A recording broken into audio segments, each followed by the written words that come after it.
Sveiki, jūs žiūrite tinklalaidę Memertok apie Klaipėdos žmones, kurie kuria mūsų miesto istoriją. Noriu Jūs pasveikinti su 774 Klaipėdos gimtadieniu.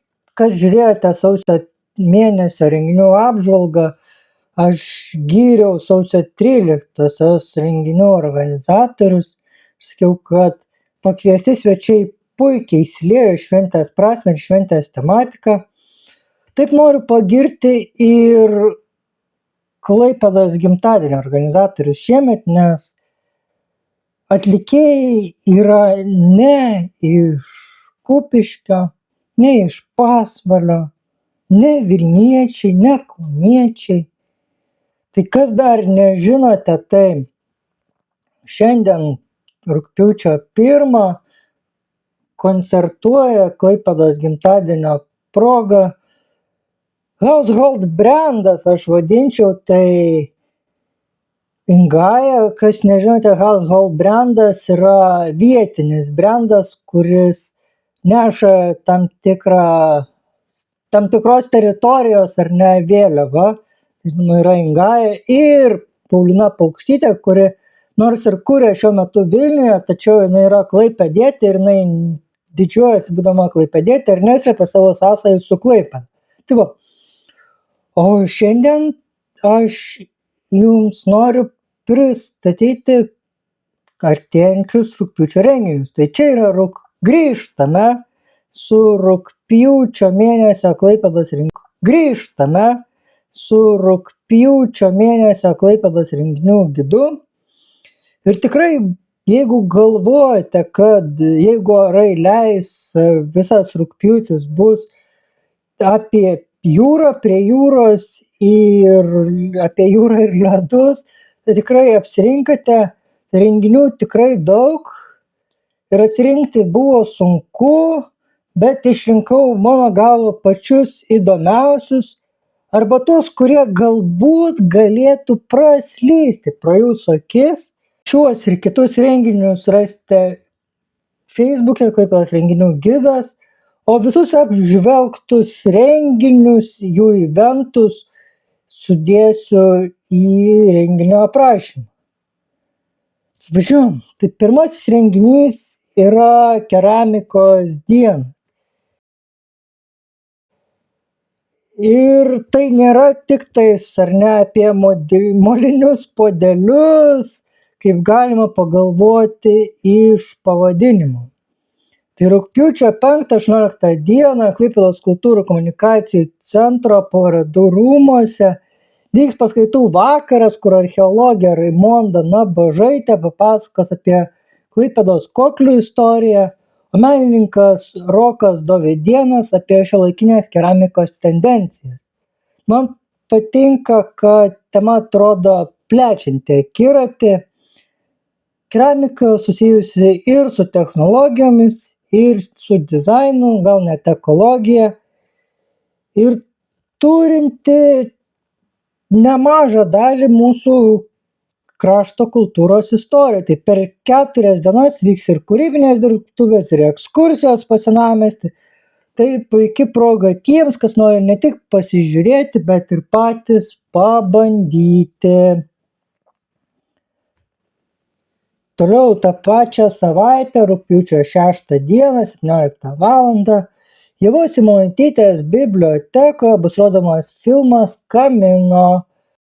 Tai jautri komedija apie moterį, kuri kartu su tėvais leidžiasi į 260 km piligriminę kelionę Ispanijoje. Skamba kaip tas filmas, po kurio norisi ilgai pasėdėti ir pagalvoti apie gyvenimą. Trumpmė 1,5 valandos, tai amžiaus cenzas ant 14, tai dar kartą rugpjūčio 6-17 dieną Ievos Simonaitytės bibliotekos konferencijų salėje. Toliau yra didžiulis festivalis, apie kurį tikriausiai jau būsite girdėję, bet vis tiek verta paminėti. Tai yra Jauno teatro dienos rugpjūčio 6-8 dienomis. Tai jau 14 kartą rengiamas festivalis Ir čia svarbiausia ne rezultatas, o pats procesas. Komandos sudarytos burtų keliu per kelias dienas kuria visiškai naujus teatro eskizus.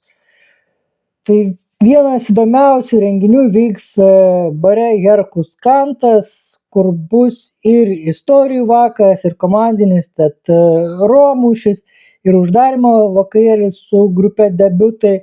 O rugpjūčio 8 dieną 4 Klaipėdos erdvėse vyks finaliniai eskizų rodymai. Jeigu domina, juos reikėtų registruotis iš anksto.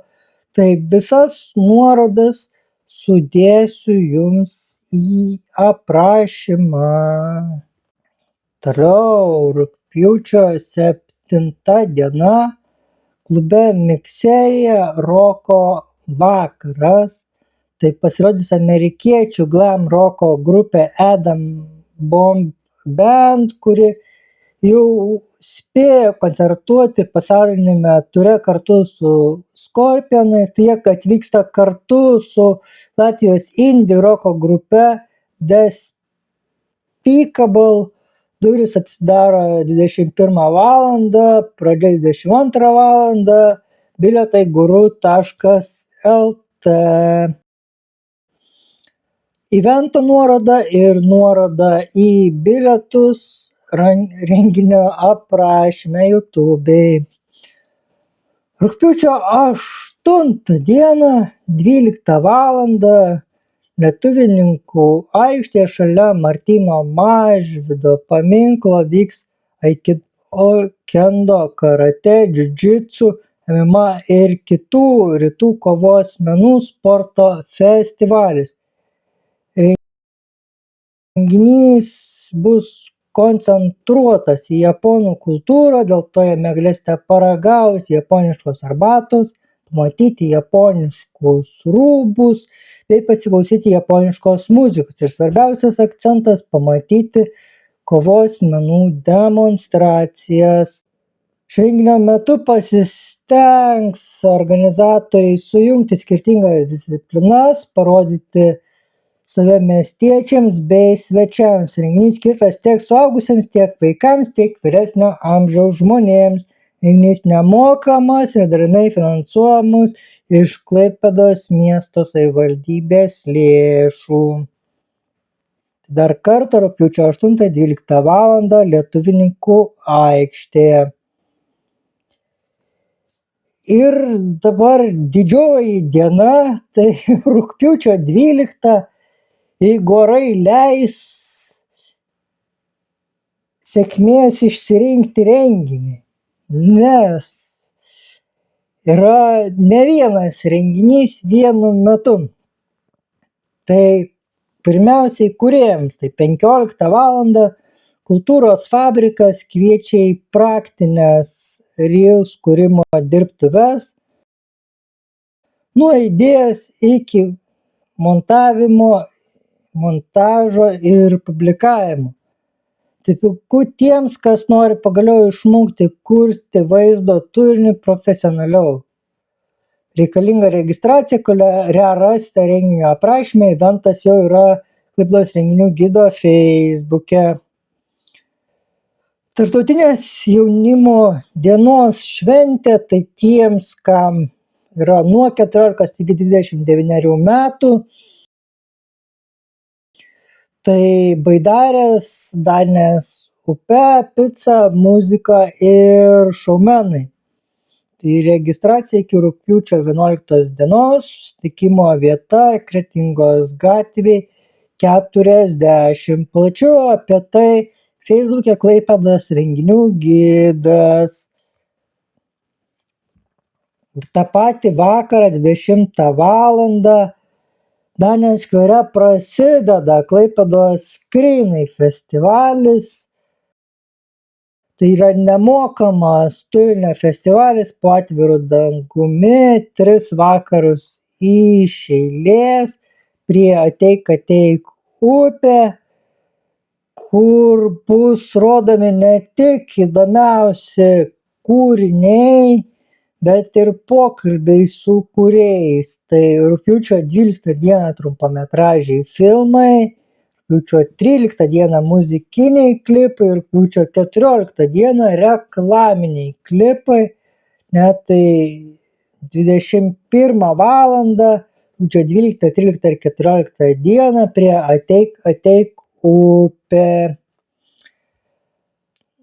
Ir rugpjūčio pabaigoje